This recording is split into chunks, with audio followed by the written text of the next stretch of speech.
And I think you're a Villa fan. Is that correct? Well, yes. In fact, I must confess that for 7 years I was a season ticket holder at Hereford United. Oh, right, okay, and living in Cheltenham, I used to go and support Cheltenham when Hereford were sort of several tiers above Cheltenham, and now it's the other way around, because Hereford United was actually round up, and Hereford United no longer exists. It's now Hereford FC. All right, okay. Yeah, but yeah, sorry, go on.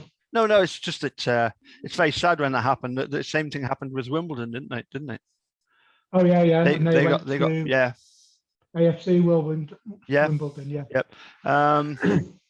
Yes, I was just saying that I watched Man City on Tuesday night. They're really good. I watched Chelsea last night. They were excellent, really fast. So I'm looking forward to the final.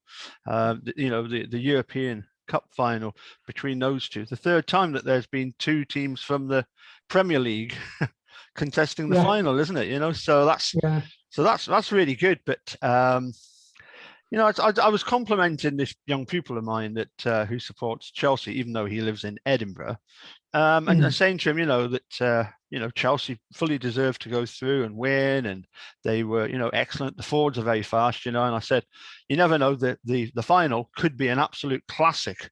When you've got likes of Mason Mount and Phil Foden, they're really good players.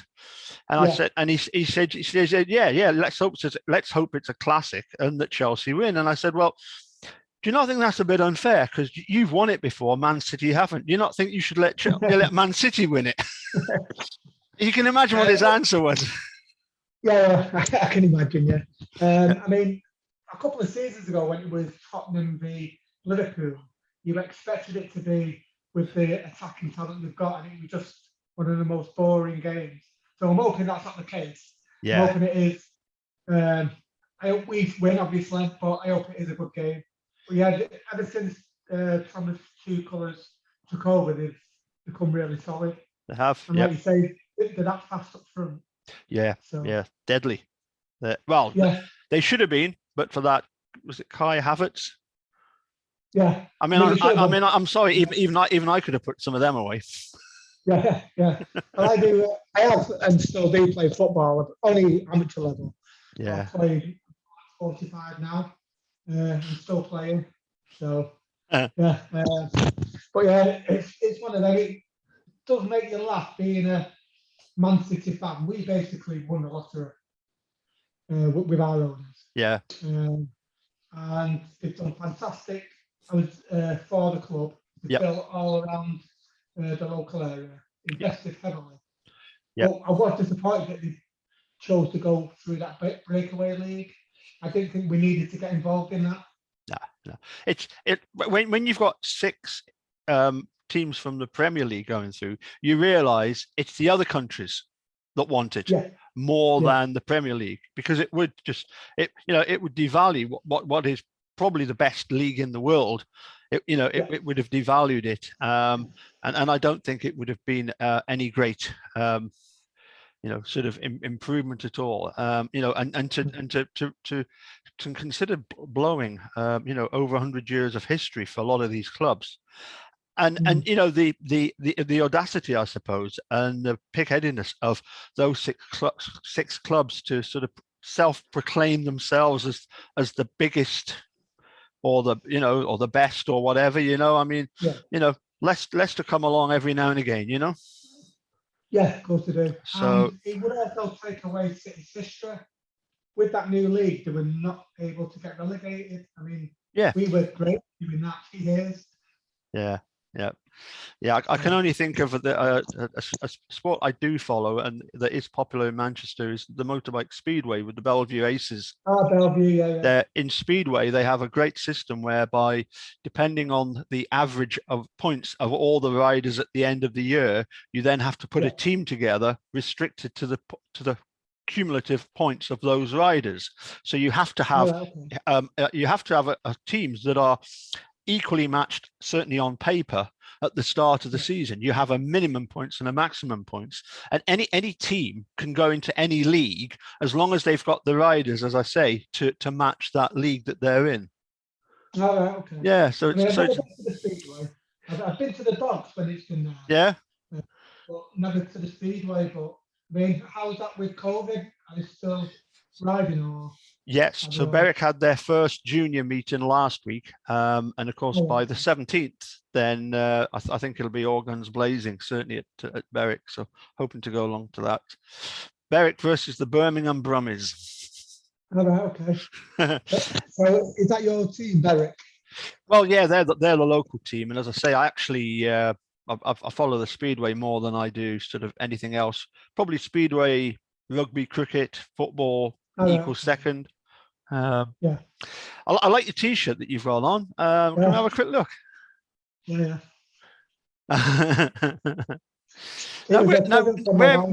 Where have I seen those names before? Yeah, where indeed. Well, obviously the Steve and Brendan Making a Murder is the first one that I ever watched. Yeah. First documentary. But when I watched this, I was in tears. Yeah. Absolutely. And even now, if I watch, same with Stephen, because me and my wife watched it together, she fell asleep. And I could not. I kind of like watched it without her. I've never told her this, and I'd get in trouble if she found out. But when they found Steve guilty, just tears were rolling down my face. Just couldn't believe it. Well, I mean, that was the whole object of the exercise, wasn't it? As far as the Manitowoc County Sheriff's Department were concerned, because it would be almost like it was a little bit like Liverpool being taken to court by some non-league team, a non-league team being found in their favor, and they've got to apologize and pay loads of compensation. The lawyers came in and we saw what happened. I suppose another documentary that you might have seen would be Khalif Browder, the Khalif Browder story. That was the one that really got me. That because obviously what happened to particularly Corey Rice. Yeah, he was the one that suffered the most, didn't he? Yeah, part 4, 3 or 4 times of watching certain parts.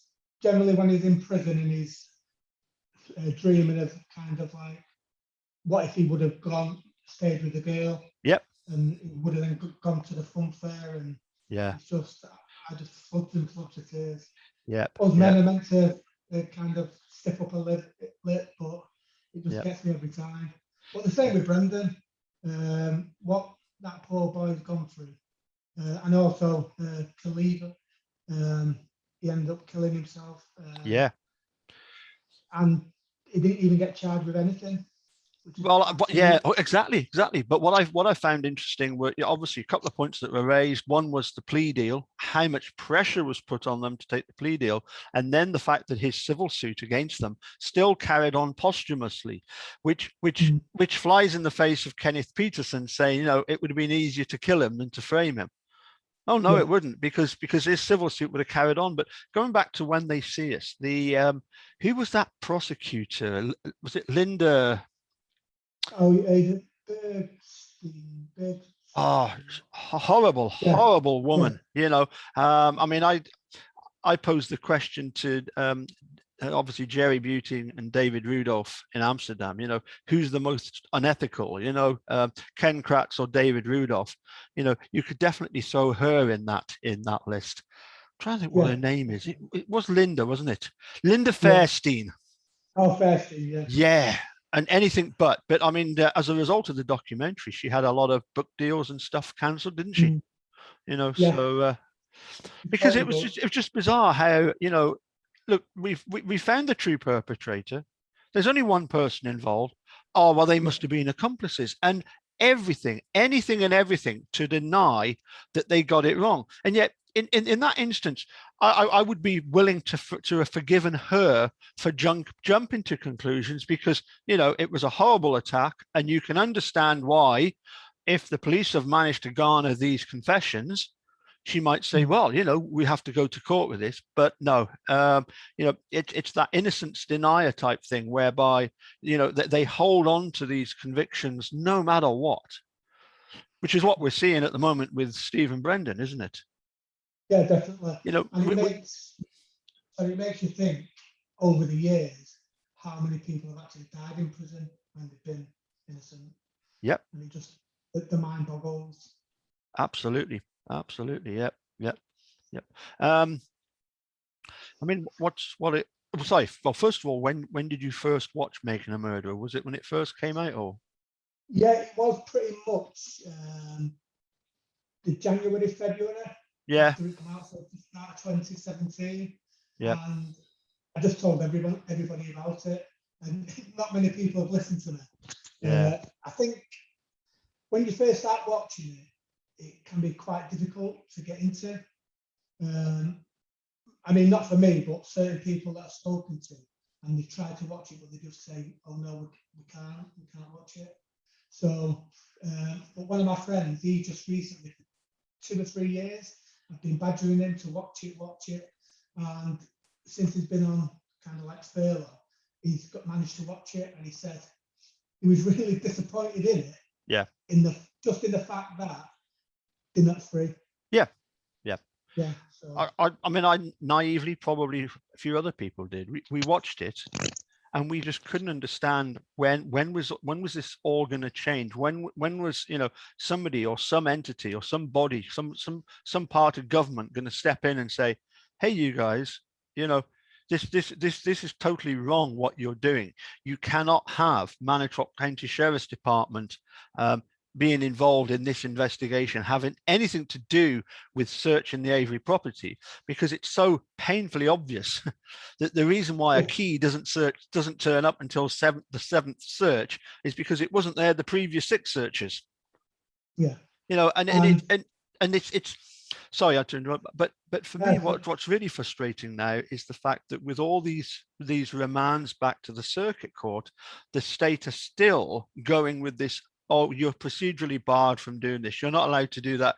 And it's like, hold on a sec. Kathleen Zellner is raising some really important issues. When are you going to address the issues that she's raised and actually talk about, how come there's wood on the bullet? It's painfully obvious, So anyway, having watched obviously Making a Murderer, what and encouraged other people to do the same, which is what it's all about, and then having the courage to come on and have a chat, which is what it's all about. If we keep talking till they're walking, you've no idea how powerful this is to the guilters to see us building our community, more and more people. But so when did you, having watched it and encouraged other people to watch it, did you join any of like the Facebook groups and try and find out more about it? I'm not on Facebook. It's firstly I started watching YouTube videos.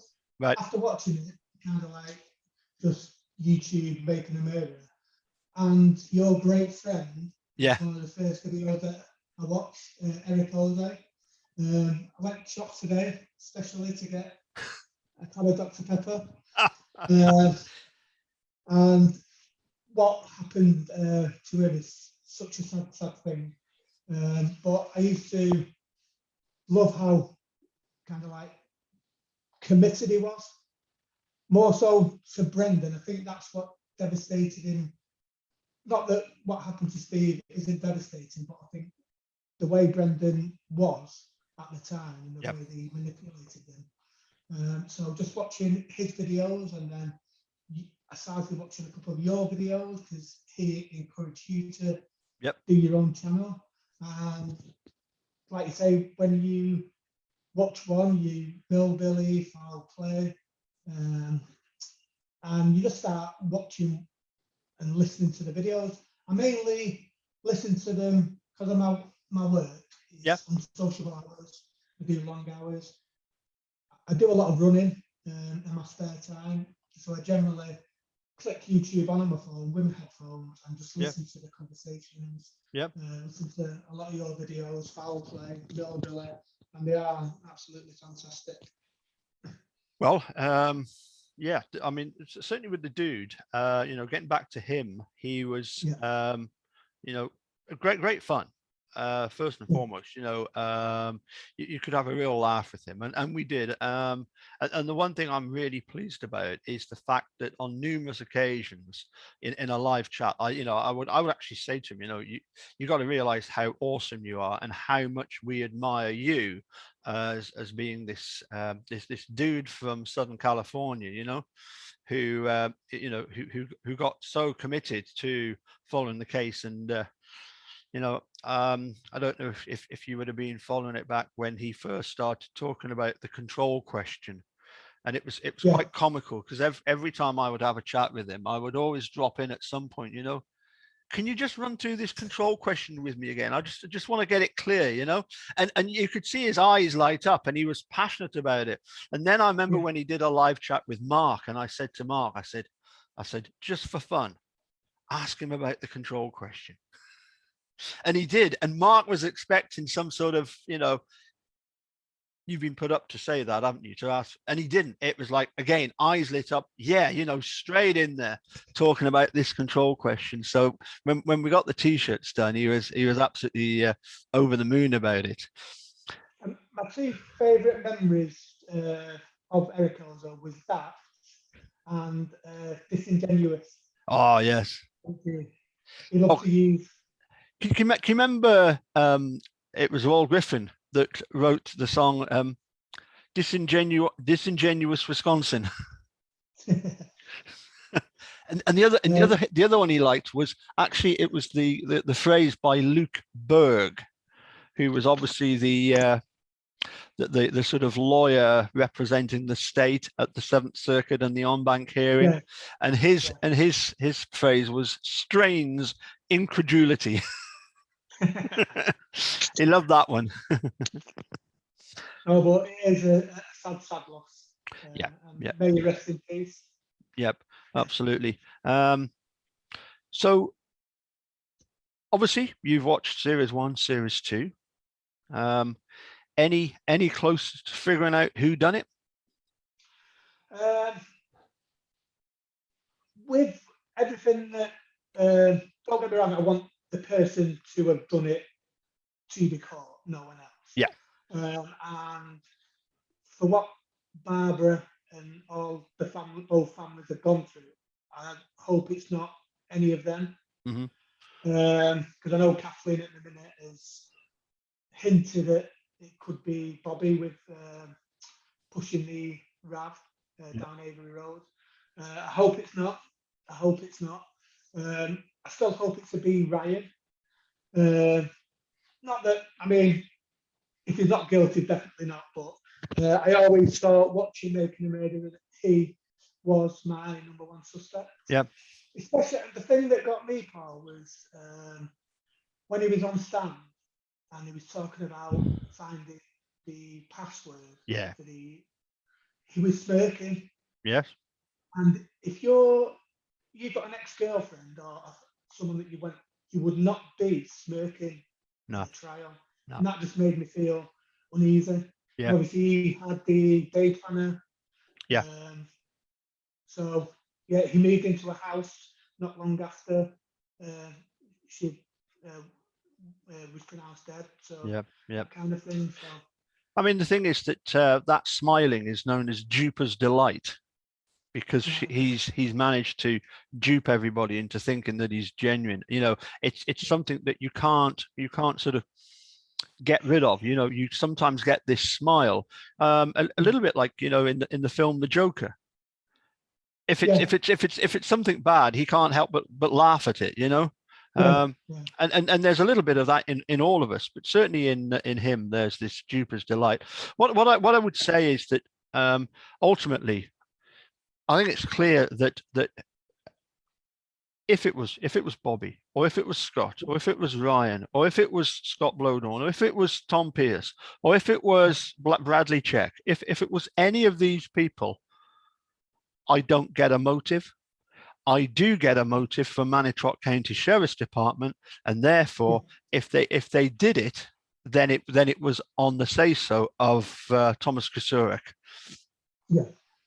But what we can't deny is the fact that, Bobby got up on the stand and committed perjury. And one of the things I would ask Bob would be, having obviously went through both trials for Steve and Brendan, are you 100% happy with everything that Bobby and Scott said? Because, in that phone conversation, obviously at trial, Bobby says, well, I left, I saw the car there was no Teresa.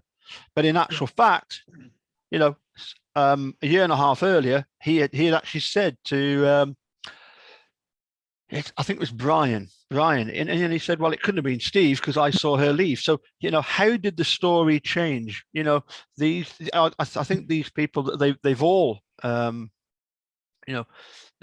both him, Bobby, and Scott Taddick, with this fire that goes from a 3 foot to suddenly being as high as the roof. It's all perjury as far as I'm concerned, and it's all done to try and convict Steve. And at the end of it, when Scott Taddick says, when Steve is convicted, it's the best day of my life. It's like that's so powerful on so many levels, isn't it? Yeah, and I think people have, when Stephen was convicted, I think the camera spun round to it and he was grinning. Certainly in Brendan's, when Brendan was found guilty, you've got Bobby sat there, you've got Bob, you've got, I think it's Scott, as you say, and it might be that I think it's Blaine, isn't it? Is the one, it goes, I think it was Brendan, Blaine and Bobby, or Brendan, Bobby, Blaine, and then Brian is so much older. And then obviously you've got Brad, who is older still. And the reason why that all their names begin with a B is because Dad Pete is part of a family of brothers whose names all begin with B. I've seen that a couple of, well, I was listening to a couple of your videos when you had Pete on. What a lovely man. He is. A lovely man. He is, yeah. In fact, I often send him little videos, and he sends them to me, and it's great. I first met him at the Manitrock rally in 2019, and he was there with Laurie, Steve's first wife. And it's quite funny because she's quite small and quiet, but there's no doubt about who wears the trousers in that household. I think it's the same for every household. I think so. Yeah. Every man's house is his castle. Yeah. Until the Queen comes along. That's correct. Yeah. That's correct. I suppose obviously we've got this Thomas Sawinski testimony, and my suspicion is that it will go back to remanded back to Super Witch, and we wait to see what she decides to do with it, whether or not she'll this time realize, enough's enough. This is getting embarrassing. If I keep deny, at some point, it's like she's holding on to this ever rising balloon. When do you let go? Is it too late to let go? And so you keep holding on? I don't know.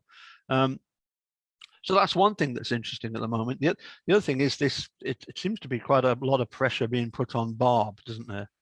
And she's coming out quite vocally saying nothing to do with, with any member of my family.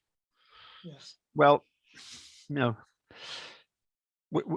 suspicion isn't on every member of the family. It's only on two. And I do think it's important that, if Bobby's got nothing to hide, why not do what this Josh Redant from the Quarry did? At one point he was a suspect, because he was one of the ones that would have been, had Dean and Jerry managed to come up with some Denny suspects, he would have been one of them, because of obviously the proximity to the yard, and he immediately reached out to Kathleen Zellner, helped out. He's off the list, but you wonder what's happening with the other two. I think I'm not sure on the specific dates, but I think during trial, if they didn't get Bobby to say what he said, they would have used the computer against him. What was found, or was the interesting the interesting thing about the computer is the fact that using it against him, I think I'm right in saying that the only thing that would have been illegal is if there had been child pornography. right? Yeah. And so I'm not sure if, horrific though the images are, Eric Cozy was of this opinion. When he was 18, him and a few pals, they would go to the video store and they would rent, whatever gruesome video they could get. It's like a sort of not an appetite for it, but a curiosity in it. So I really don't know if what they would have used the computer as. I think the important thing though is the fact that by labeling it Brendan's and there's nothing of evidentiary value, then that it's of course it's we've got the benefit of hindsight because of making a murderer. We're now looking at everything they did. They didn't think for one moment this would ever come back and bite them, did they? No, not at all. Yeah, it was done and dusted. Awards were handed out. Even in 2010, either 10 or 11, they get together, and the guy that actually wrote the statute, Fallon and Wiegert, decide to sort out what bones they're going to give back to the Holbachs. Yeah. Which again is something that he's gone against his own law that they've written. Yeah. Is that correct? Yeah. And you wonder, well, was that them getting together out of the goodness of their heart, saying, we can just hand these bones back now? Was it the Holbachs saying, could we get Teresa's remains, what you've got of them? And then you've got the Dudge. Sorry. Sorry, Paul. Am I right in saying that if they would have requested the bones, the Holbach family, well, that wouldn't have been allowed because it's while Stephen's alive? Is that correct? Yeah. Well, obviously, the thing is, what should have happened is if there had been such a request, which we don't know of, but had there been, then it should have gone to obviously Wiegert and Fallon and Norm gone, and then Steve's appeals attorneys should have been notified, and Steve himself. So everybody involved in this should have been alerted, because this was a preservation order that it's a standard thing. I mean, Willis granted it, and you think, oh, that's very good of him, but no, it's just a standard thing. Dean and Jerry asked for this because it's important that you save this evidence, isn't it? Because as I somewhat vulgarly at times put it, there's going to be the equivalent of the pubic hair in this case that's going to be the ultimate undoing of this. I think most people reckon it's A23, the bloody handprint on the back of the RAV4. I mean, seriously, can you imagine in this country if the bullet that supposedly went through Teresa was found with wood embedded in it? Can you imagine the journalists in this country? They would have had a field day with it, wouldn't they? Yeah. And what do they do in Wisconsin? Nothing. Yeah. Nothing. Well, I don't think the media. I think the media hated Stephen Avery. Yep. Almost as the state. Yep. Yeah. They sometimes it's been presented to me as being it's difficult being a news reporter in Wisconsin. As John Farrack famously said, and I've said many times, as a journalist, you don't go to Wisconsin and work for one of their newspapers and tell them week in, week out that the Packers suck. And at one time they did. They are seriously on the up. They could have easily have won the Super Bowl. The Buccaneers hammered the Kansas City Chiefs, and the Packers just narrowly lost to the Buccaneers, didn't they? That could have been the Packers winning the Super Bowl. But so one wonders about the pressures that the press, the media are under working in Wisconsin. But again, I just keep coming back to this Soham case where Maxine Carr talks about Holly Wells and Jessica Chapman as they were nice kids. She was a nice girl, and immediately that's it, case solved. Mike Holbach. I really don't get this, and I don't understand what he's saying. He's saying the grieving process. Well, the grieving process is something that, first and foremost, the family are the last to accept that something bad has happened to their loved one. Yeah. So why is he grieving? It's been put to me that he's grieving because she's missing. But you don't grieve because you worry about it. But to then say the grieving process could last days, weeks, years, it's quite clear he's on about her demise. Yeah. But then, sorry, go on. No, you carry on. Another strange statement that he made was after Brendan got sentenced. Yeah. I think 44 years or whatever he got. He said, "I won't think of him until that day." Yeah. But you would think of the person that killed your sister every single day. Yeah. So very, very strange, some of the stuff that they come out with. Yeah. But like you say, I think from the start, in 1985, and even going back a bit further, the state hated behaviours as a family. And you can tell that with Kasoric, Judy Dvorak, is it? Yeah, the verbiage. Yeah, and the rest of them. You can even tell from the drawing that Jean Couché did. Yeah. Just seeing that picture, traced around it, and there you go. There's a brilliant comparison of Jean Couché and Ron Jeremy, the porn star.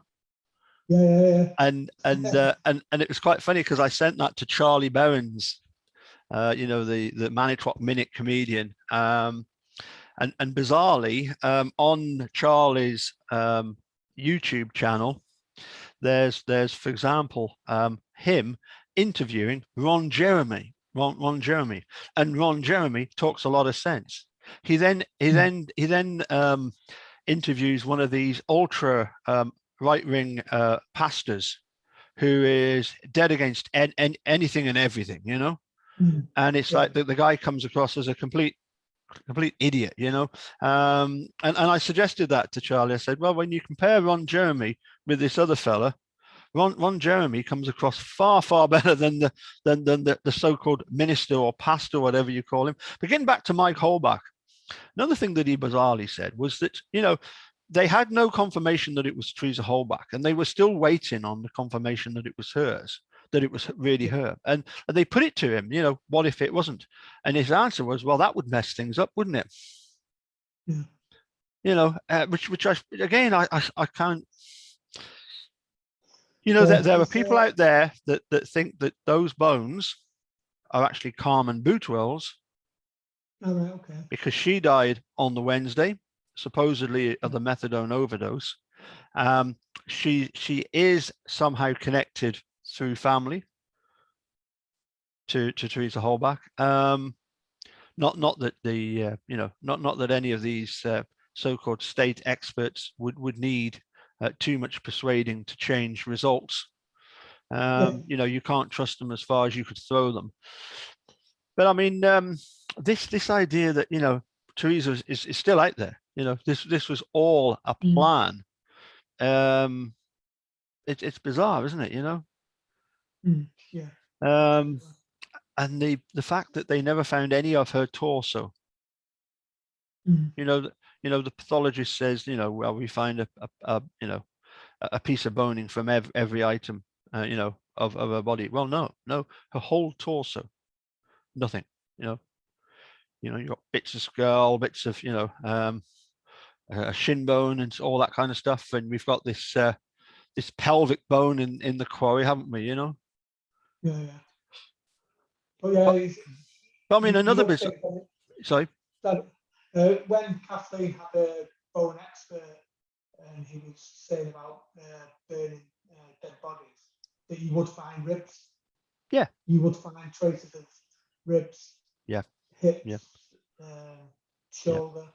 All Yep. that kind of thing. So Yep. yeah, very, very strange what Yep. they found.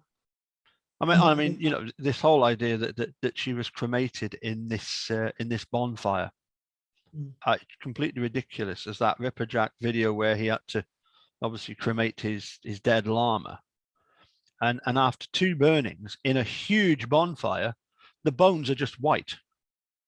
Right. Yeah. And you look at the state of those bones, and they've been, well, here's the question: were they burnt in a burn barrel, or were they actually burnt in a smelter? Right. Yeah. Who works at a smelter? Bobby and Scott. Yeah.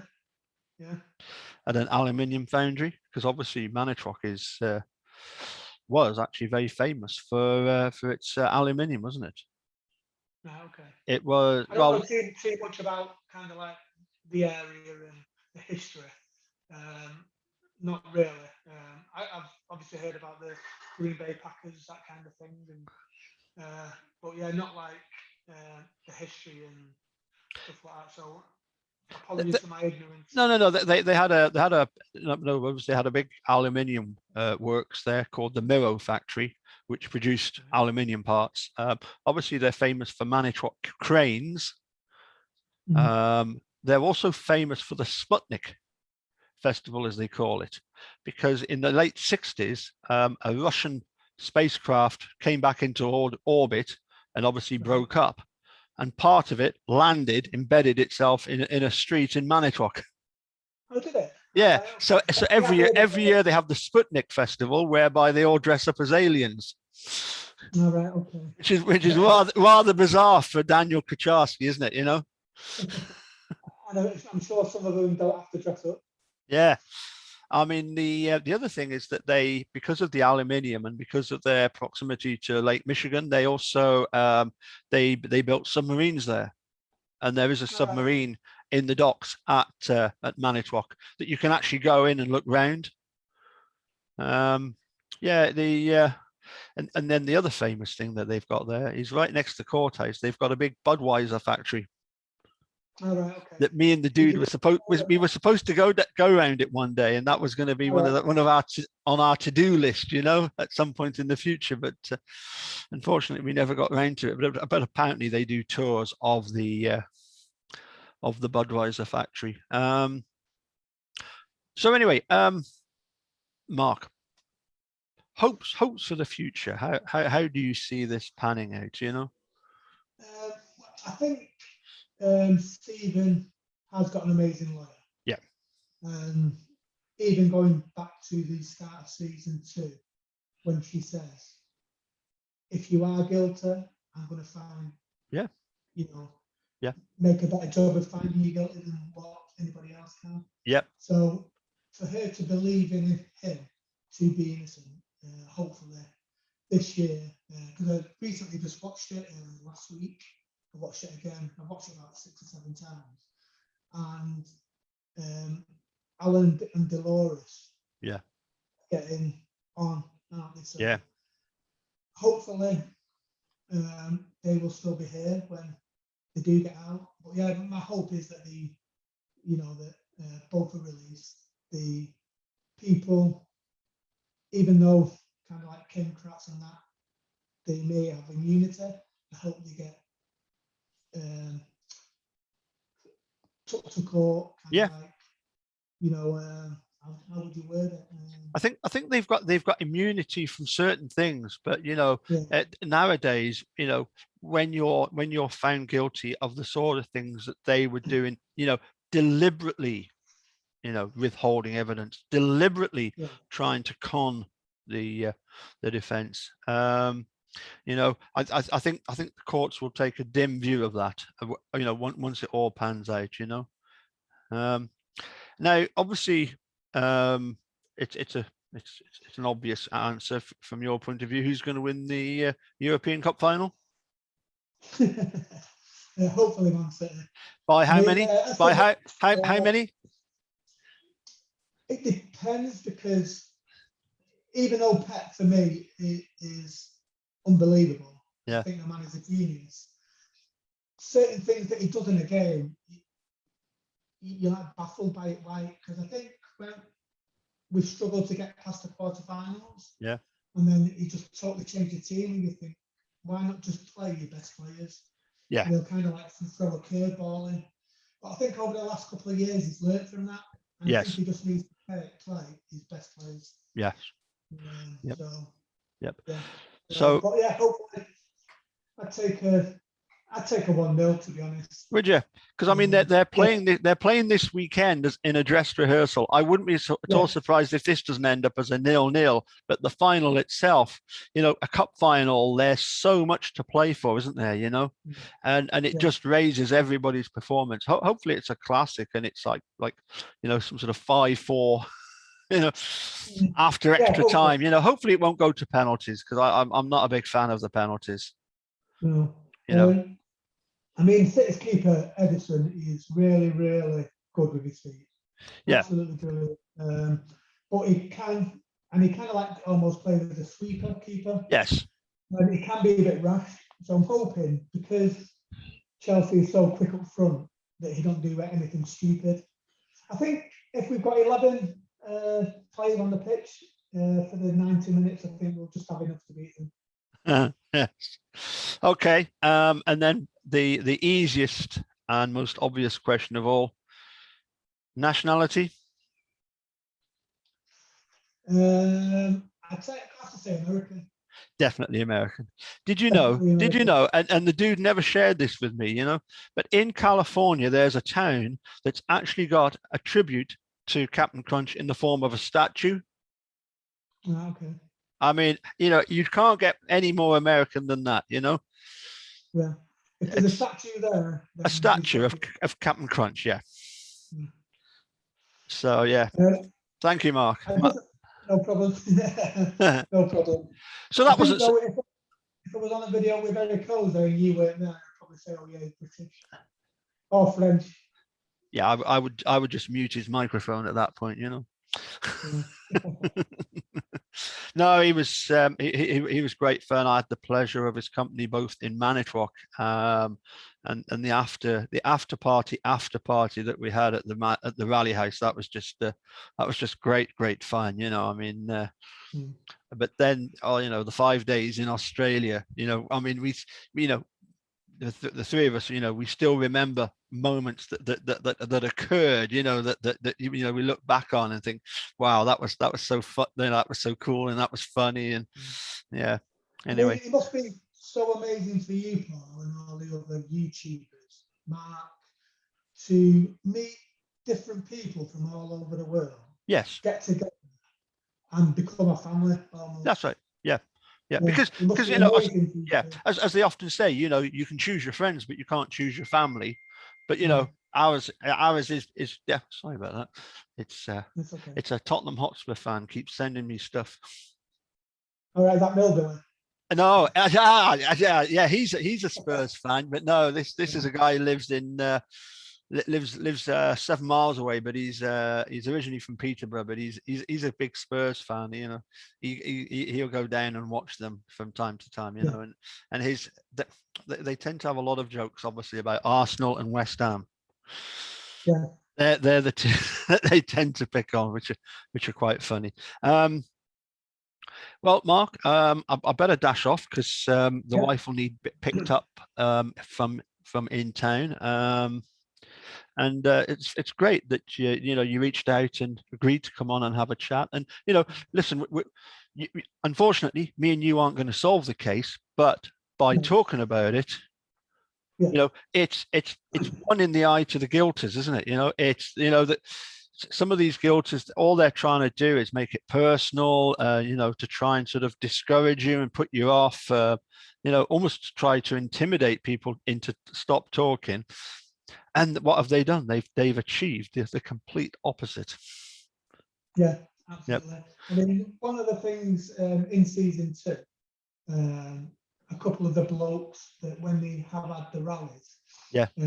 one said, "Don't listen to a Netflix stuff." Yeah. What Netflix is. Yeah. And the one that got me, or I was kind of like taken aback by, was the guy that said, "I've got 2 bullets for them." And you just think, Yeah. well, Yeah.